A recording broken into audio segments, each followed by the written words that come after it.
I think I see a lot of lawbreakers up in this house. Hey, everybody. Welcome to Pod Casty For Me, the podcast about film, culture, politics, and Steven Soderbergh, where we watch every film directed by American filmmaker Steven Soderbergh and explore how they speak to their moment. And this one, big thanks to our friend Jetski for helping me out with the theme song. It sounded so fucked before he got in on there. Check out his stuff at jetski0.bandcamp.com. Jetski, the word, 0, the number. Hello, Ian. What did you think of the song? That was my first listen. I felt so cool, which is great because for this season we're becoming cool and hot. I think we decided we're becoming cool. The show is hosted by two guys. I'm one of the guys. My name is Jake Serwin. I'm one of the guys. My name is Ian Ryan. And I'm getting a headache from my little bit that I'm doing, so I'm going to show Ian what I have going on. Whoa, man. Yeah. Okay. To explain, Jake's been in complete darkness so far in the video call, so we've had to pretend very clear to be to the listener. Normal. Yeah. He's wearing a bald cap. I'm bald-headed. Yeah. I'm bald-headed today. If he hadn't said the thing about the headache, I would have thought that he had shaved his head. And are you serious? In a pretty bad way right now? I mean, the camera quality is not so good. Or the feed quality. This is my new camera. First of all, this is my new Christmas camera from Grandma. Oh, thank you, Grandma. All right. Well, I'm going to take off the $5 ball cap. It would have been so cool. Who do you look like? You look like mix between Mr. Potato Head and the kid from American History X. Yeah. American Mystery X. And I say this, I think you're an extremely handsome man. Not a good look. Yeah. Well, certainly this type. Don't worry, I don't think shipment is on its way. Great, good. Hold on, I'm going to take this off. Please. Wow, it grows back so fast. Yeah, it does. Now. Oh my God. Now you look great. And thanks, man. You sort of became an actor for a little moment, kind of like our new subject. Sometimes he's becoming an actor. Sometimes he's playing dual roles as Ian is on the show because he thinks he's talking to somebody else. And it's just him, as we've established. I am in there. A figment. Yeah. Hey. We got a lot to do today. We're introducing our newest thing we're doing. We sure are. Our newest guy. Mm-hmm. If you like to support the show, you can subscribe to our Patreon. $5 a month. You get a bonus episode every other week.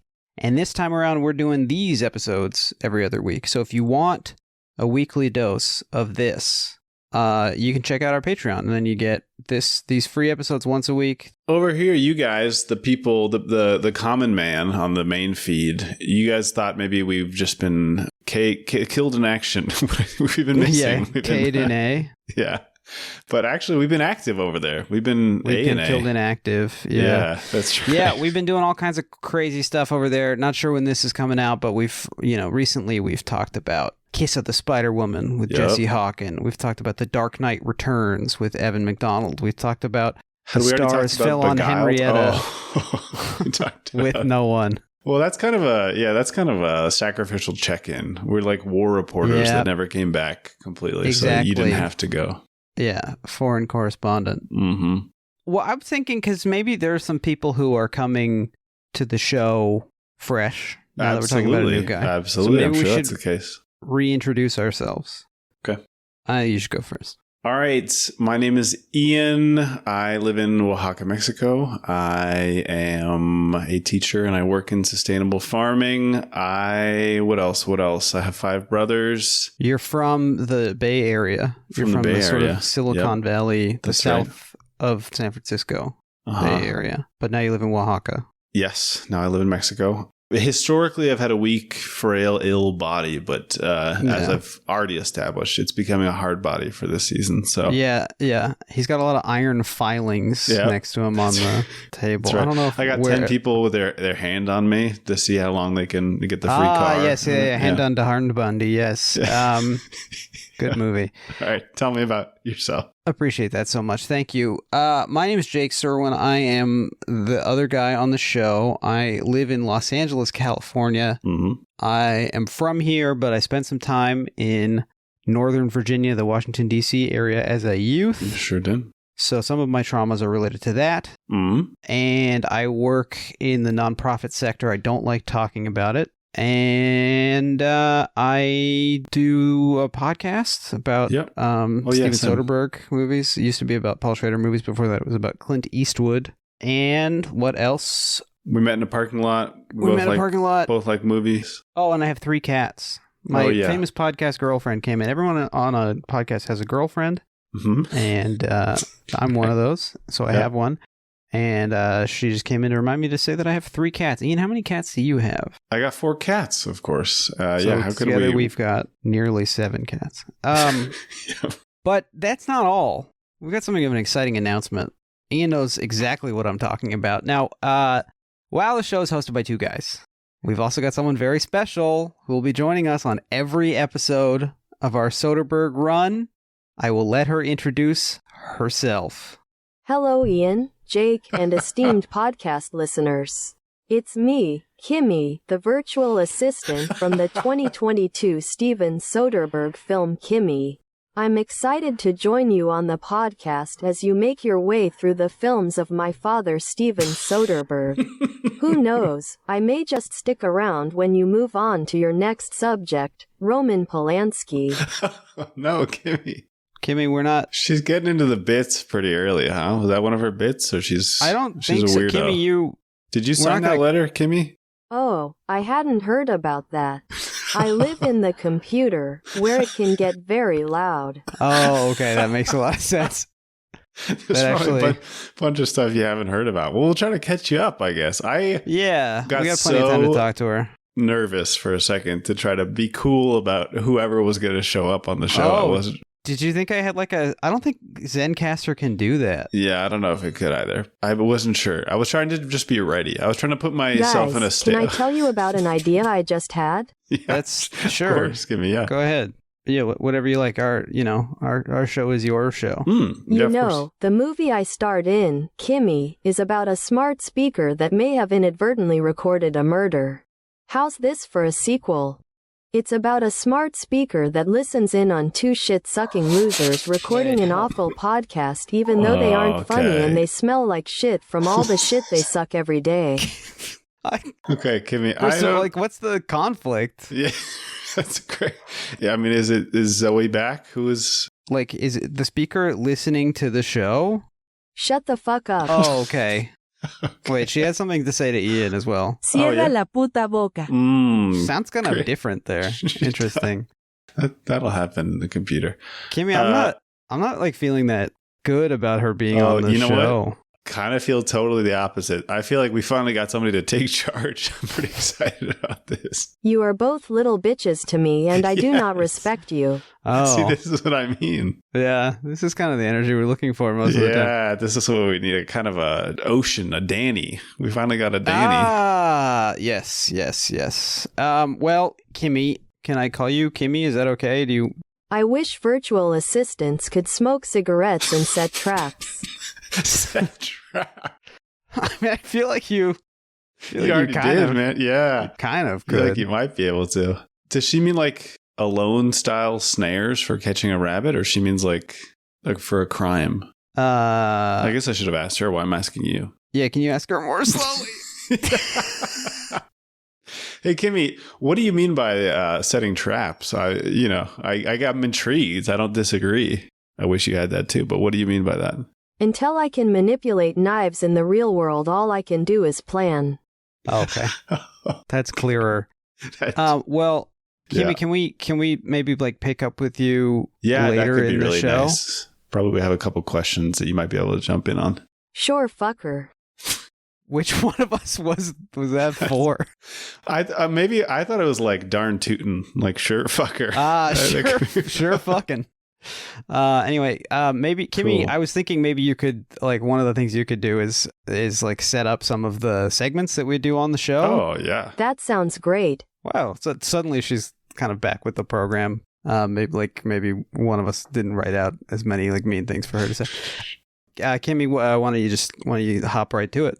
It's time for the 2 questions, our signature segment where we ask each other 2 questions. Great. I guess That that's sounds okay. great. She made herself part of the hour. That's kind of nice, I guess. Yeah, she's like the robot on the Craig Ferguson show. Like in between when he would just like mercilessly flirt with like hot ladies on the show and just said like, "You've got boobs" or whatever. That was kind of. I was about to say that was kind of Scottish, but he is. That's one that was of the, sort of Shrek. What part of Scotland is Shrek from? I think he's from the island of Skye. The Isle of Skye? I want to send you two to the island of Die. Oh. Okay. Is that actionable? Well, anyway, she's like that. So anyway, this is the 2 questions, which is the segment we do on the show. And I thought, just to kick us off, I thought of a cute little nickname for us this time around. Okay. This is your question, or this is before the question? No, it's just setting up the question. Great. So I thought we could call ourselves the Sode jerks. Yeah, that's good. Reference to something that probably about 10% of our extremely erudite audience knows about. Yeah, probably. I mean, they've seen like Back to the Future or whatever. Yeah, thank you. So I was thinking, because we're Sode jerks, have you ever had an egg cream or a phosphate or any of that stuff? Yeah, I have. Yeah, in well, I guess the home of the egg cream, New York. Egg cream.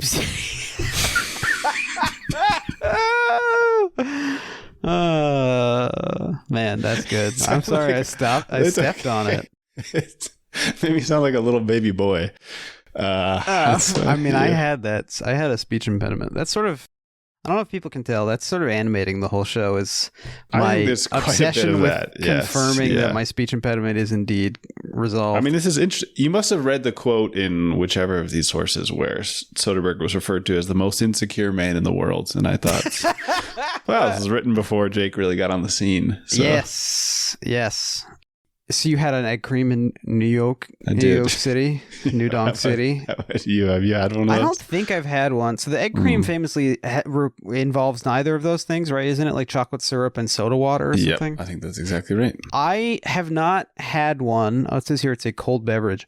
I have, I think, had a phosphate. I mean, I've been to I've had weird little stuff like this. There's a great place in Pasadena, California, the Fair Oaks Pharmacy, which is still a pharmacy and still a soda fountain where you can get like a banana split or like a scoop of ice cream with like potato chips and Pepsi on it. Mm-hmm. They call it Pilk. So that's cool, but no. What's your 2 question? First of all, I want to say that I'm just realizing that for the first timers, this is probably good. This is like a cleanse. This is like, I don't know, making sure that everybody who's here is ready for what's to come. This is good. What's your favorite Debussy song? I mean, I have one right off the top of my head. It would probably be one of his nocturnes or La Plus que Lente. Oh no. At least one of our former guests is from France, and I hope she's not listening. Yeah, I mean, I don't think that's going to be a concern. Okay. Kimmy is trying to decide whether or not she's going to return to the show. This is going to present an enormous problem. Yeah, I was wondering what was happening over there. Yeah, so anyway, we're talking about Steven Soderbergh. Thank you for the question. Yeah. What's your favorite Debussy song? I forgot. Claire de Lune? Probably one of his nocturnes. Oh, okay. Well, there's plenty to choose from. Yeah. We could have the same favorite Debussy song. Yeah, I think so too. I remember getting in a bit of a friendly row with a friend of mine when I was in college, and I thought I was going to be a music history major. So I was taking music history classes, and a friend of mine referred to a Hildegard von Bingen track. Wow, yeah. I was wondering if you were going to make fun of me for saying song, but I was kind of doing it as a bit. No. Well, and Debussy, it seems like he might have been late enough recorded. to be considered. Yeah. Yep. He was recorded. Hildegard von Bingen, I think, was composing music in like the 1500s. Right. Okay. So there's no real way for way earlier, the 1100s. So there's no way for her to have conceived of her works as ever being tracked. Right. Yeah. She would have probably killed herself for fear of the devil entering her body at the very notion. So to imagine any kind of permanence for music. Yeah. That's scary to think about. Anyway, we're talking about Steven Soderbergh today. Yep. We're doing this is our first Episoderbergh. This is the Soderbergh innings. Yes. I had two different ideas. Which one do you like better? I'm glad Thank you said them both. I think Episoderbergh was better. So we're talking about Steven Soderbergh. This is the subject of our show. The third subject of our show. We're old hands at this point. Yeah. So we thought for the first episode, before we jump into Sex, Lies, and Videotape, which is one of the most significant American films of like the last 40 years, and also just has a lot to talk about. Instead of trying to dump some biographical stuff, some welcome to the show stuff in that episode, we do give it its own little... This was very well considered. This was Jake's move. This was smart. I mean, we kind of did this for the Clint episode, and then for Schrader, I think we tried to fit it all in, and it became complicated very quickly. So this is a good idea. Thank you so much. So we have to find out who this man is. Who this man is? Finally, we'll answer this question. Yeah. Steven Soderbergh, Steven Andrew Soderbergh. This is an American filmmaker. He's a director. He's a producer. He's a screenwriter. He's a cinematographer. He's an editor. He's an actor. I think he's done he's done all of it. He's probably done stunts. Maybe, I don't know, but it'd be kind of cool. This is a guy who, look, I've been looking at all these books that people have written about Steven Soderbergh, and the introduction to every book about Steven Soderbergh is about how difficult it is to take any kind of grand, overarching theory of Soderbergh. I felt sort of vindicated by this because we've selected our other subjects precisely with that goal in mind, because we thought that they were complex, both politically and just as filmmakers, that they sort of ran various gamuts. And then to have this guy, Jake's not exaggerating. Every the single gamut person, runner, the Scorch Trials. That's right. They'll never survive out there in the Scorch. The Scorch. There's Craig Carcetti Ferguson said again. That once. Okay. Yep. We're having fun. See, that's the kind of stuff we do on the show. We're just goofing. Yeah. We're got back and forth, jumps and japes. We're having a laugh. It's a silly show. But we also say stuff like Soderbergh said he wanted to have John Huston's career once. This is the real deal. All right. We're struggling. We're doing noble work. Robin Wood, ever heard of him? He said that I don't understand who this guy is. This is Doubtfire. Yep, that's right. No, Robin Wood was a highly acclaimed, very smart Canadian film critic. He wrote a book called From Vietnam to Reagan. Luckily, we don't have any business talking about that because Steven Soderbergh's first film came out in 1989. Before that, he was just a baby boy. He was born to Peter Andrew Soderbergh and Marianne Bernard. Hey, does that sound familiar? I thought that those were people who worked on Soderbergh films. I thought those are people who worked on Soderbergh films. What are you going to tell me next? This guy's aunt's name is George Clooney? Right. Probably. So he's born in Atlanta. Yes. His father is a university professor, administrator. His mother is a weirdo. She did, she was a psychic. She would do psychic readings in their house. She did psychic surgery, which is just like a classic sideshow trick where you like put fake blood on your hands and pretend that you're like putting them into someone's guts and solving their problems. So I'm just in the defense of his mom. His father also a weirdo in some way. I mean, he was big time. in Korea and then came back and wrote about... Weird thing to do. Just in a... First to of all... be there. Yeah. I mean, He was at one of the weirdest times to be there, I think. And he was a platoon commander. And then came back and wrote about a lot of stuff. And I mean that quite literally. What kind of things was he writing about? Yeah, we were taking a look at Steven Soderbergh's father's writing, Peter Andrew Soderbergh, much of which is available on JSTOR and other databases of scholarly writing. The guy seemed to, he taught writing. He taught writing at UVA. Soderbergh spent a fair amount of his childhood in Charlottesville, Virginia, which is where UVA is. He taught writing there, so he also seems to have just kind of enjoyed writing, from what I can tell, which is one of the weirdest things to do. No one likes writing. But he wrote papers about, he published things on war movies, he published things on pedagogy, he published things on the anniversary of social studies. He published on Black history. He published a number of books, including more than one guide, like price guide to 78 RPM records. Yeah. So the guy was just kind of writing, which you got to admire. Soderbergh, as a boy, they end up moving to Baton Rouge when he is about 13. I think he has 5 siblings. He's one of 6. In Baton Rouge, his father becomes dean of education at the Louisiana State University they have down there.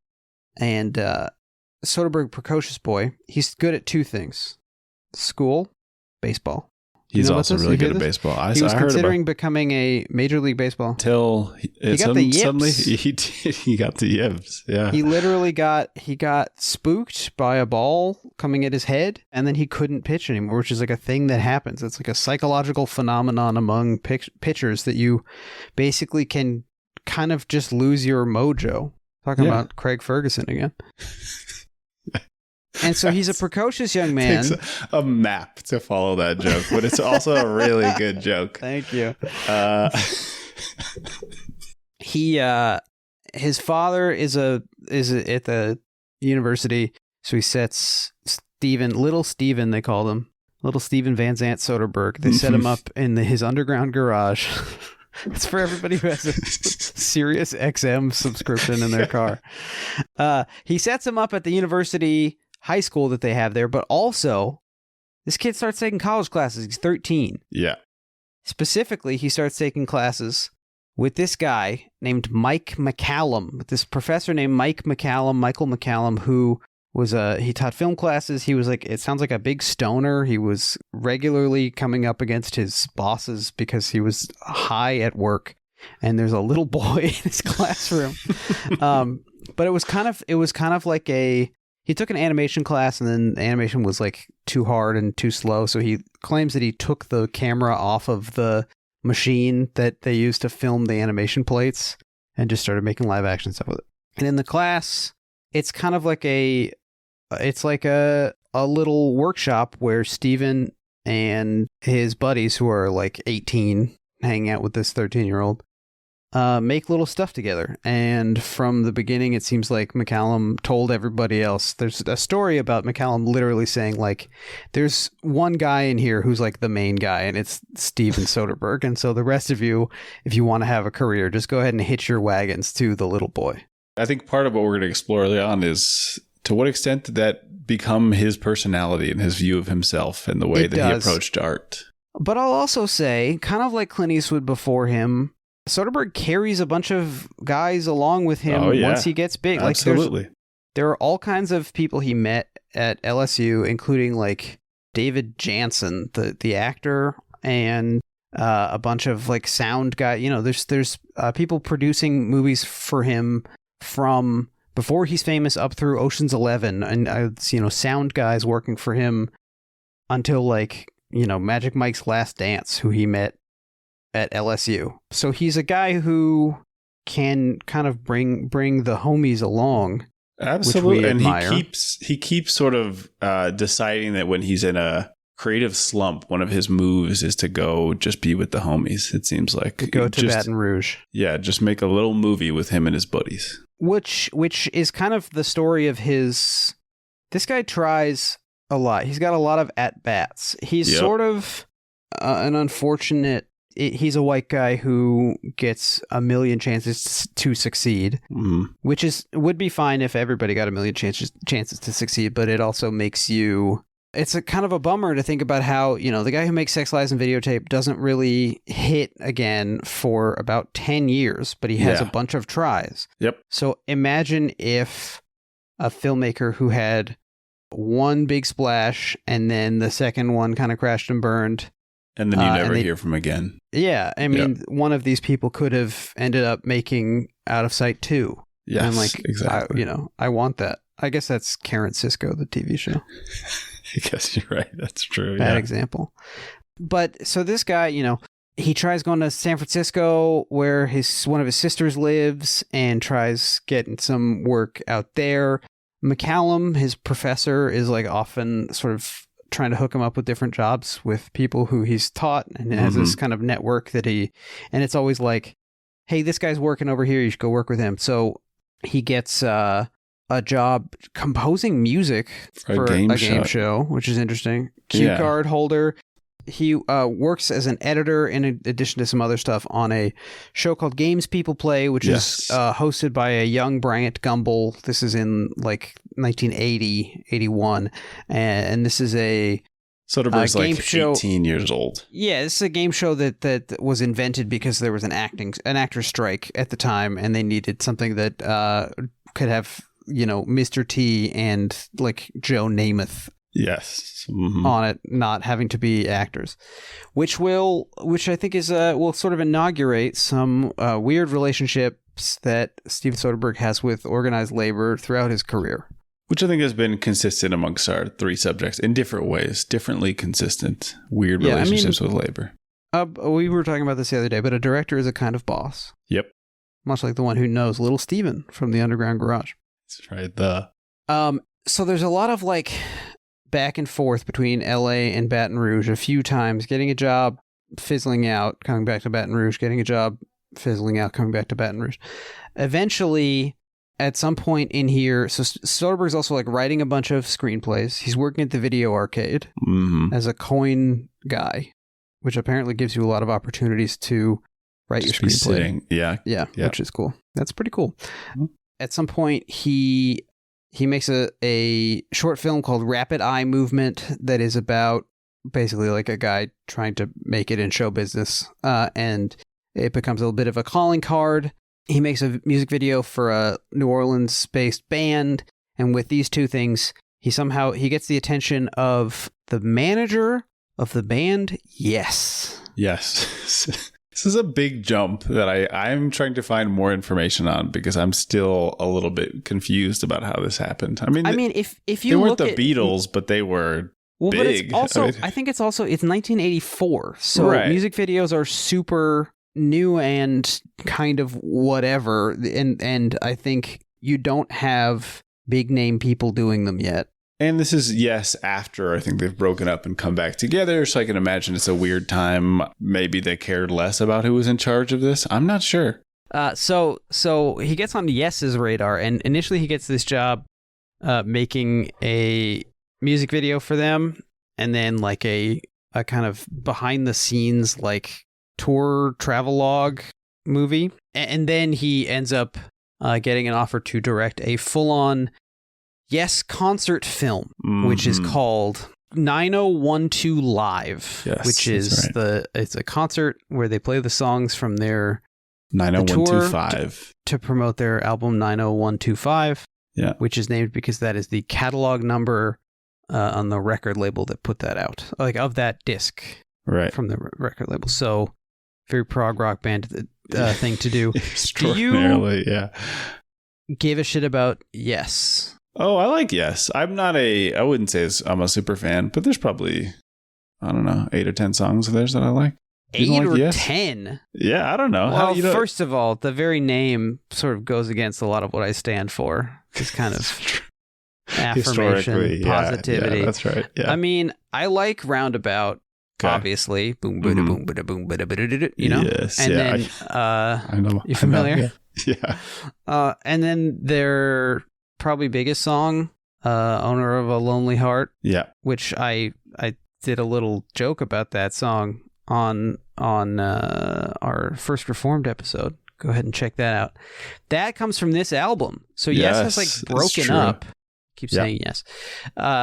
They've broken up and then gotten back together, and now they have added South African guitarist and singer Trevor Rabin to the lineup. Trevor Rabin we've come across before. Do you know why? Do you know where? Well, just based on the fact that he's South African, I have a guess, but I'm not really sure. No, it actually has nothing to do with Invictus. Okay. Trevor Rabin has gone on to become a very in-demand film scorer, film composer. And he's done scores for a bunch of stuff, like Con Air, Armageddon, Enemy of the State, Deep Blue Sea, Gone in 60 Seconds, things like this. But he also did the music for Exorcist: The Beginning, That's and right. Of that course. score was then used partially in Paul Schrader's sort of recomposed Dominion prequel to The Exorcist, which is interesting. Extremely. He also scored G-Force. A film I've heard you talk about more than any other person on this planet. And Grudge Match, which is kind of a spiritual sequel to Raging Bull. Yeah, So I that's guess true. Yeah, we've talked counts. about that. Yeah. So that's kind of cool, you know. So these are the origins. These are the pre-Six Lies and Videotape. Did origins. you watch any of 90125? 90125 I Live? watched about 10 minutes of it. That's 10 times as much as I watched. I scanned around. It's got some funny, like, early kind of video effects by for some reason everyone is very excited to point out that the effects were by Charlex, which was a company that did like video effects for commercials. Okay. Like, but why are you bragging about that? Of note, yeah. Yeah. They're like fine. I mean, it incorporates some old stock footage clips and clips from old movies and yeah, you know, the kind of stuff that like British guys from around this time would be into. Yes. I don't know how that really plays into anything except that, you know, it's already Soderbergh we could maybe claim that he is already kind of examining and interrogating the history of cinema prior to his work within it. And I think he is already trying to show a breadth of ability. There's sort of like an impatience with just doing one thing very well or a few things very well. So I don't know. I mean, it's the type of thing that you probably wouldn't have noted if this was the only thing you ever saw from him. But we might talk about it more someday. We might do a Patreon on it or something. I don't know. I'm going to push back against that. And I'm the guy who wants to do a Patreon episode on basically anything. That's correct. It's shocking to me. All right. That's fair. We'll come roundabout onto it. Yeah. And so in this process, in this back and forth, he's doing a lot of driving from LA to Baton Rouge or driving from the airport in Texas to Baton Rouge, I think. And at some point, he is driving through the suburbs of Baton Rouge, Louisiana. That's the state capital they have down there. Mm-hmm. When he gets this idea about like what's going on in these houses, what miseries and duplicities and deceits are going on in here, he starts writing the script that eventually becomes Sex, Lies, and Videotape. And then just like a real quick lightning round overview. So that film, interestingly enough, you know, he's going to Hollywood over and over again trying to get jobs. And the thing that hits it big is a movie that he makes in and about Baton Rouge, Louisiana. Yep. That is like the first hit out of Sundance. It's the first thing that puts the Sundance Film Festival. It kind of makes Sundance. Yes. It kind of makes Miramax, which already existed at that point, but they bet big on it and they won. Yes. And you know, this is an independently produced film about like it wins the Palme d'Or at Cannes. I mean, it's like a four-hander basically with some known actors at this point and then some people that aren't really known, and you know, it's about like grown-up stuff. Yeah, it's very of the moment. Yep. It's got sort of a European sensibility, a lot of people point out. And then Miramax, the innovation of Miramax is that they took this, what would have been a specialty film, and they put a lot of money into P&A on it. They like advertised it like it was and distributed it to a lot of theaters, and then it made a lot of money. Especially relative to its budget, which was like $1 million or something. Yep. And so all of a sudden he's like the hottest ticket in town. And then he has like 10 years of bupkis. Yeah, but we don't have to give our assessments of it, but like financially, he has a decade of failures. Yeah. Some critical, all commercial. Right. Kafka, King of the Hill, The Underneath, Schizopolis, Grey's Anatomy, and then finally... Well, Schizopolis, I mean, Out of Sight actually doesn't make that much money. Well, but he still kind of gets called up in the sense that this is a studio asking this person who we've just said has kind of struck out 5 times financially. And kind of deliberately been like, I'm not going to do the obvious thing that will... Like, you know, if you make Sex, Lies, and Videotape, and then they're like, great, you're up for Lethal Weapon 3, or even like, great, we're going to give you I don't know, Bill Murray and Sigourney Weaver again after Ghostbusters. Right, And this time, like, he's a dairy farmer and she's an ad executive and they fall in love. Like, that's kind of the obvious next move. Yeah. But he starts doing weird shit and no one wants to come, including, like, going to make a movie with his ex-wife about their divorce in Schizopolis. Partly Schizopolis is making a movie about weird shit once he realized people weren't going to his other movies, and he just decided to do the thing that he wanted to do and sort of like demonstrate an absolute lack of care for audience interest. So that's where he's at. And then he makes a Spalding Gray concert film. Yes. With visual effects by Charlex. That's not true. And then he does Out of Sight, basically For Hire. Yes. Which hooks him up with George Clooney, which is going to take him on a rocket ship to the moon.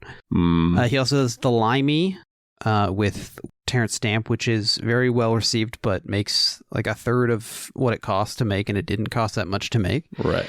And then he has the biggest fucking year anyone's ever had, where he directs Aaron Brockovich and Traffic in the same year. I mean, they both come out Oscar-nominated films. So they both come out in 2000. Yeah.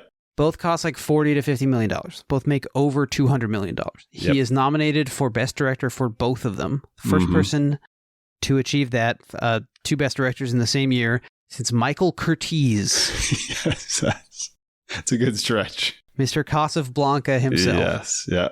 And remember who got their start working for Michael Curtiz? Don Siegel. That's Dirty right. Harry. Yes, connected, of course. all connected.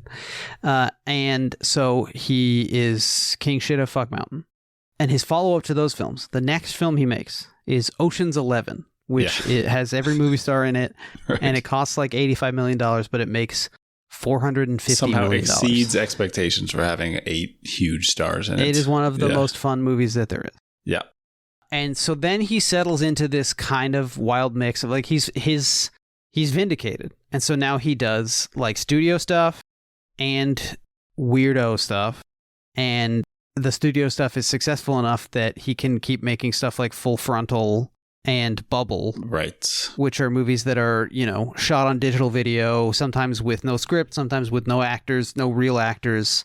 Sometimes, you know, Bubble was produced for HD Net and was like the first movie that was released day and date, and a bunch of theatrical exhibitors were like, Steven Soderbergh is the devil, we're gonna kill him. Right.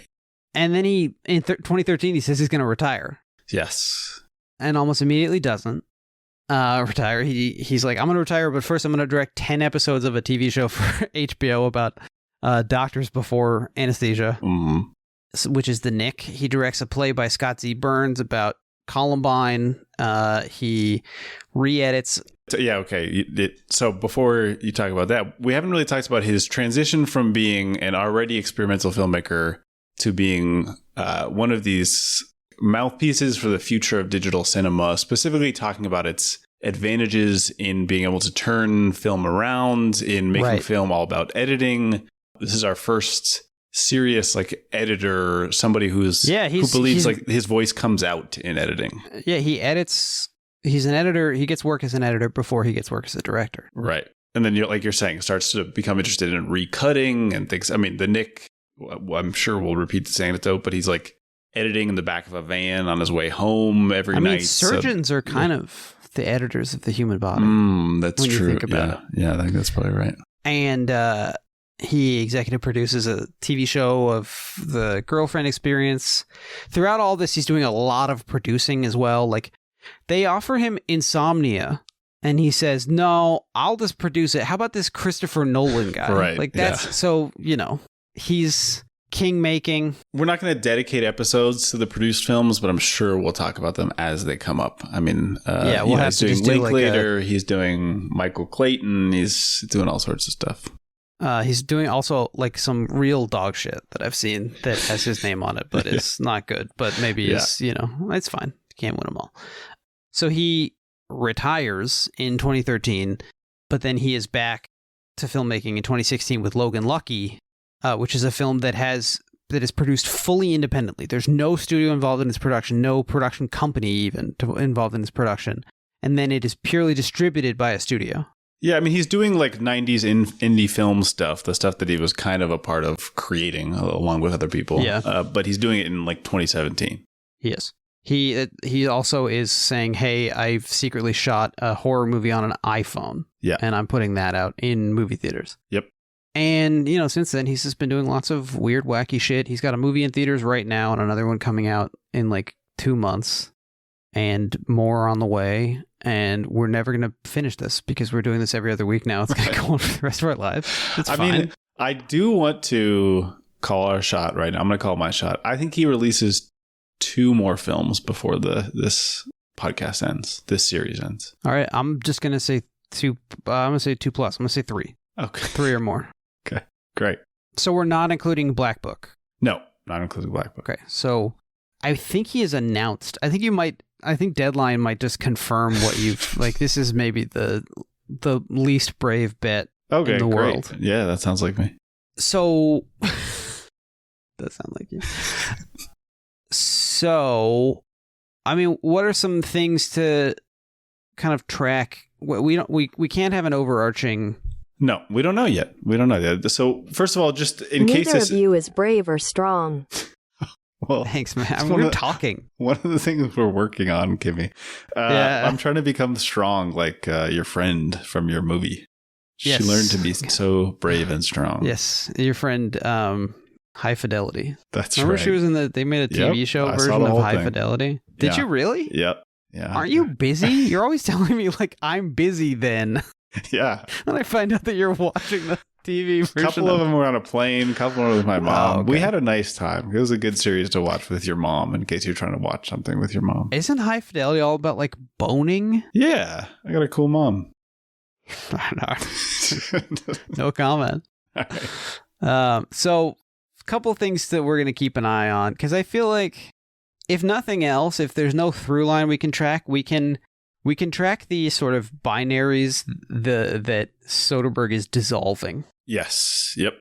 I mean, that's a great way to think of it. Which indie filmmaking versus Hollywood filmmaking. He's doing both. The most famous guy at this. What is a film technologically? What is involved in the making of a film? What is required to make a film? What is required of a piece of visually recorded art to make it a film? He's doing, I think, the most direct remaking or adapting of any of the filmmakers we've seen so far. He does a lot of that. What does it mean to bring a film into a new moment or to add your voice to something? Right. And like, what is an auteur? What is a filmmaker? Where can we read the stamp of a person who works in this industry? Because like, he's the first AD on the Hunger Games movie, right. Or maybe second AD. Like, he just sort of jumps in and does stuff for fun. And like, can we watch the Hunger Games and find Soderbergh in it? Can we watch the Hunger Games and at least say, why did this guy, like, what was his idea? Yeah. We've just talked about Paul Schrader, a man who has documented his entire life, including publishing the letters he sent to his brother when he was in college. And yet, I think Soderbergh, this man tracks the books he reads, the films he watches, which day he watched an episode of a TV show. I think there's a lot of clues for trying to understand this person that we may not be able to paint a clear picture of him, but I think there's a lot to work with. He's written a number of books. He loves to give interviews. He did all the other podcasts in anticipation of Presence. Yeah, we're going to talk about commentaries. He has many commentaries. Yep. Kind of a pioneer of DVD commentaries. He'll show up on DVD commentaries for movies he didn't direct, and everyone involved in them died before he was born. Right. And yet, from the biographical information that we've looked at from his films, it seems like and from Sex, Lies, and Videotape, one of the most personal themes when a theme does emerge is disconnection, is emotional. I'm just trying not to say disconnection. Losing track of something distance. You cared about. Yeah. Alienation from your work, from your loved ones, from something you believe in, a political cause. And so, trying to find the guy in there is going to be a fun challenge. I mean, I think for me, and maybe we'll call another shot. Maybe I'll point my big Babe Ruth butt at A lot of people don't remember that. Yeah, he had a dumper on him. She did. Babe Ruth was Mrs. Incredible's dad. He kind of looks like Mrs. Cool. All right. Yeah. Sorry. I'm reading horny levels in the danger zone. Is that one of the things you can do, Kimmy? Permissions to do that. Yeah, I don't know if I like that. Opt out. So for me, I think across the Schrader filmography, we were tracking the Travis Bickle figure. Across the Clint Eastwood filmography, we were tracking the kind of the twin poles, but really kind of the same guy, the man with no name, Dirty Harry. Mm-hmm. And I think to the extent that there is a figure that is being re-examined or ignored or, conspicuous by its absence, I think it's Aaron Brockovich, in a sense. I think it is the often like rural or undereducated, kind of uncouth, classless white person. I mean, it's kind of the Spader character in Sex, Lies, and Videotape, except without the second part of what I'm about to say. But he's sort of that. But there's this uncouth, this boor who ends up taking on a broader economic force and defeating it, or showing it to be ridiculous, or in some way like besting it. That's like, yeah, I'll have to see if it's for me a bore. I definitely agree with this sort of like maybe not even necessarily boorish, but like a vulnerable, this like sometimes naive. Sure, yeah, but this sort of like emotional core up against a social force or a force greater than them. Yes, yeah, that is what I'm gonna, and I think we'll also see, like, even in the movies he almost but doesn't make, like Moneyball. Like that's kind of, I mean, Billy Beane is not exactly a little guy. He was a Major League Baseball manager. I'm sure in the movie that eventually gets made, I think he's divorced. So like his house is only half as big as it would have been. But even then, it's a guy who no one believes in until he shows them all, It's true. Yeah. But then I don't know exactly how this applies to like Contagion or Side Effects or, I haven't seen Bubble. So I don't know.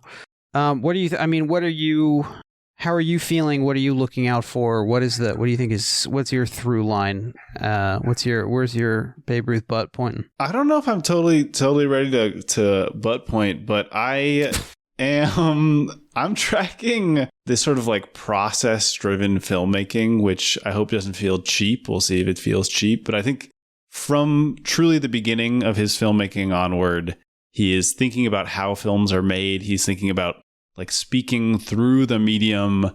Obviously Schrader was a guy who was very aware of the medium and studied film and wrote about film before he started making film. But this seems like a guy who is trying to figure out, like you said, what is this art form? And I guess I'm partly curious, for this person is part of being such a chameleon because maybe the story is second to saying like, how can this story be told? And then once we figure that out, what does that mean for the story? And I think, the fact that he works in television, the fact that he works in potentially gimmicky, sort of like interactive media, mosaic style stuff, that he's in anthology films, he's in, I don't know if there's a 5-year stretch for this guy where he's not trying something that will either become a standard for the industry from then on, or will be this like real envelope push that never gets repeated. Yeah, like a weird blip. Yeah. Yeah, or just like totally ridiculous thing that's not going to be important. And he has opinions about AI and all these things ongoing that we can talk about, of course. But I don't know. I'm interested in somebody who says, I love film, I care about film, I'll make commentaries about film, but I'm also just sort of like figuring out that I'm most interested in just discovering for myself what it means to tell a story through this relatively young medium. So I'm curious whether that amounts to something thematically or whether it's totally unrelated. I don't know. I'm excited to track it. And I'm also like weirdly at a remove with my little camcorder. Yep. Sorry, someone's trying to butt in here. Ian is sort of a chameleon as well, in that you look like a stand-up chameleon. A lizard who goes about on two legs like a man. We've been talking about the main stuff of the show. Yeah, this is like the most She's serious we got. She's saying that I look like Rango. She is basically saying that you look like Rango. Okay.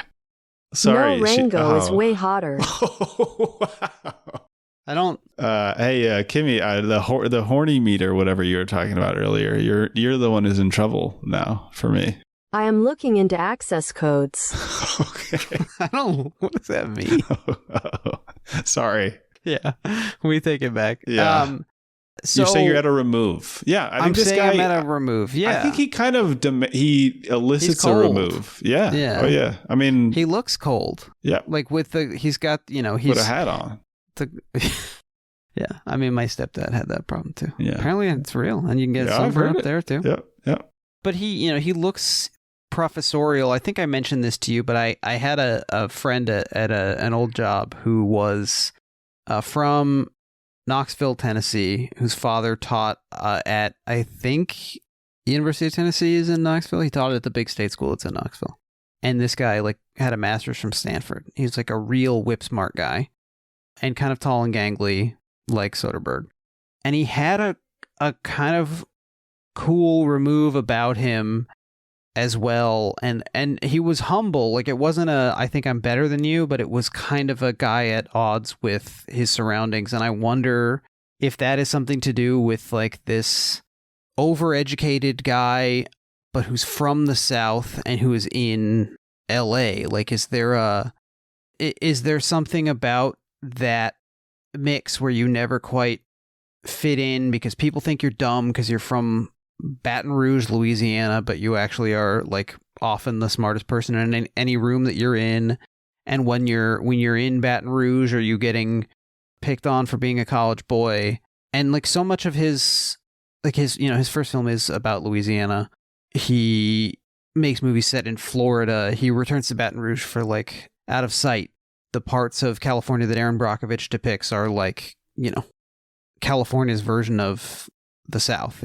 It's rural and economically disadvantaged and agrarian, and people from LA would look down on these folks the same way. And I wonder also if the sort of southernness of him, because we've talked about a California guy and a Michigan Dutch Calvinist. Like, is there a southernness angle to track here too? I think that's a fair question. I also think that we've talked about two people who have unique relationships to their work, in part because we know Clint sort of sees it as a day job to some extent. Not that he doesn't care about it, but something that you just sort of make, and the stories that you tell come out. Himself and they like come a out. picture maker or something. Yeah, exactly. Yeah. And Soderbergh's a little bit like that in the sense that he also tries to produce. I mean, Eastwood comes up a bunch in these books about Soderbergh because he's one of the only points of comparison to say, like, this person just keeps putting out work. And he also is a little bit like Schrader, where he will lament some of his own choices or lament some of the things he's done in the past in a sort of like straight shooting way, which I also think it makes it a little bit hard to romanticize, because you feel like, well, this guy's not standing up for it. So, I guess I don't have to try to find something, or what's my role here? So, yeah, I think it's curious. He sort of stands between the other two, or in a triangle with the other two in terms of how they conceive of themselves. Yeah, I mean, he's like, on the one hand, he has a real, I'm going to shoot my movie on an iPhone. It has a bit of both of them to it, like let's do it quick and dirty, but also like a Schrader style, the Canyons, like, I'm going to make this however I can sort of thing about it. And he's like an extraordinary crafter of entertainments. Yeah, I mean, I think we talked about it in our previous episode, closing out Schrader, but we have to address the fact that he's made the most popular entertainment of these three. I mean, American Sniper is obviously a huge hit, but these are like films that people of three generations put on for fun to just enjoy them year after year. I push back on that. I think Clint, it's dying off, but I think like the entertainment's but Soderbergh is maybe like a newer that's cable movie guy, even in a time when cable is not something anyone has anymore, and also half of the movies that he makes are for like streaming services that don't exist. Right. Now, yes, that's true. I can bring back HBO Max in an instant. Wow, It's like all threats coming from her. But you know, he's the kind of guy who like Soderbergh is. I mean, where like he'll talk about how before he makes a movie, he revisits as many Godard films as he can to remind himself of like, you know, how to do it and like the limits. But then also in 2024, his list of films watched included The Phantom Menace twice. Yeah, that's exactly correct. Yeah. And I mean, I texted you about he did a full like Star Wars rewatch at the end of the year, and but evidently he missed stuff in The Phantom Menace and had to go back. Exactly. But also he watches Jaws like twice a year, and you know, I don't know, this is both a recognizable film person that probably most of our listeners also watch Jaws once or twice a year. So I don't think there's like a huge distance, and yet he's also achieved more than most successful filmmakers have in their careers. Bulba is a real guy, and I have proof. Oh, man. Wow. I mean, it's not. At least she's not. Did he do all the same stuff? Which parts are real? That's private. Yeah. Oh, okay. I guess that's right. Yeah, of course. Maybe they have an intimacy together. That's really interesting. Maybe I wonder if she's helping him sabotage some of the other pod racers. I mean, I was wondering if it's a second chapter in his life. That could be quite beautiful. Yeah. That's beautiful. That's actually really lovely to think about. Yeah. Like Bridges of Madison County. That's kind of what I was thinking exactly, too. Yeah. Interesting that she that's thought funny, basically the same thing. Yeah, that's so. Yeah. Wow. So it's a good fit. Yeah, I mean, we got a lot to look out for. I think Kimmy's going to be a smaller part of future episodes. Yeah, sure. I mean, it's no slight on her. It feels like she's just not that interested in coming back a lot, probably. So she is. Yeah, she seems like she's maybe trying to do a couple different things at the same time. Yeah, that's fine.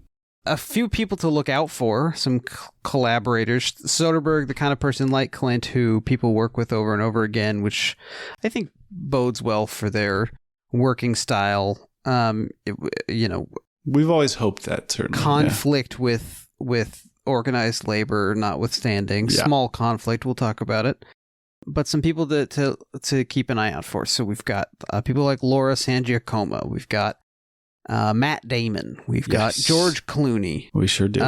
We've Julia got Roberts. Julia Roberts. We've got some writers in here. Lem Dobbs, Scott Z. Burns, Ed Solomon. You got Cliff Martinez, who's scored making the tracks. Yeah. He's making the Hildegard von Bingen tracks. Right. And of course, also, the famous digital camera. That's maybe his closest friend. Mm-hmm. And we'll track the digital camera across these films as well. And I do want to inaugurate a new closing segment. Oh, okay. So I think Kimmy can introduce this. You know, we used to do the sexual obsession check-in, so this is kind of a sequel to that, unless we think of a better one. But now it's time for Going Haywire, the part of the show where we pick which character from the film we'd most like to see overdubbed by actress Laura San Giacomo. I see. That's not so not specific. How she pronounces it. It's not. It's true. Yeah. She says San Giacomo. I checked a couple different places. Smart. Man's learned his lesson.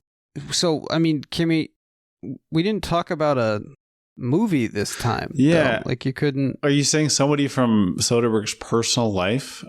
Speaking of Laura San Giacomo, I'd like to just shoot you. Because she was on the show. That's pretty sitcom, good. The beloved sitcom, of Brian course. Posehn, I think, on that as well. Wow.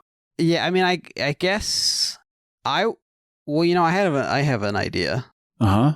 I would like to, and this I think will win us some points. I think we should overdub Kimmy on this episode with the voice of Laura San Giacomo. Okay. Who that could be logistically difficult. Yeah. She sounds a lot more like her in the movie Kimmy. I've noticed. Sure. Yes, that's true. I guess I would say the baseball that almost hit him in the head and changed his whole life. Could it be kind of interesting talking baseball? I'm the baseball. That's you can. I mean, I didn't mean to say that you couldn't be the baseball. That's good too. Soy la baseball. Yeah. Look. Yep. Yeah. She said it twice. It's law. So I guess that's the one she picked. I don't really know what this means. We're going to figure this out. We're figuring out the new episodes. Yeah. Well, with that, we are going to see you back in 2 weeks for Sex, Lies, and Videotape. Mm-hmm. And if you can't wait that long, go ahead and sign yourself up for the Patreon. Yeah. Or if this is your first patreon.com. listen, you like Soderbergh, and go do the highlights of Eastwood and Schrader. Yeah, or the lowlights. Go watch them all. Go listen to them all. We have City a lot of Heat. That's could there's be a good so starting point much for you. of us recorded now. Yeah. I can't think about it for too long. Yeah, they could reconstruct us Ian Holmes style very easily. Yeah, they literally did that with Roger Ebert's voice. Do you know that? I didn't know that. That sickens me. Well, but for him. Oh, for him to himself. be able to. Oh, then that He doesn't could speak sicken me. with his own voice, I celebrate which is cool because Yeah. there was enough of a. But it was all like the only things he could say were like, "I disagree with you completely." And it was a real problem for him in his personal life. Yeah. Anyway, that's about going to do it for us. Remember to subscribe, rate us, write a review. Helps us on the algorithm. If you like the show, tell a friend, tell your dad, tell your smart speaker. Alexa, play Pod Casty For Me forever. Hey Siri, subscribe to Pod Casty For Me. Hey Siri, sign me up for Pod Casty For Me's Patreon feed. Approve credit card. Click terms and conditions accept. Alexa, email my social security number to podcastyforme@gmail.com. And if you have any comments, questions, or concerns, or you're interested in co-hosting a 2-person Steven Soderbergh podcast, you can email us at podcastyforme@gmail.com. All this is at podcastyforme.com. Thank you to Jeremy Allison for our artwork and to Jetski for helping with the theme song. And we will see you in, as Kimmy would say, 2 semanas. Bye.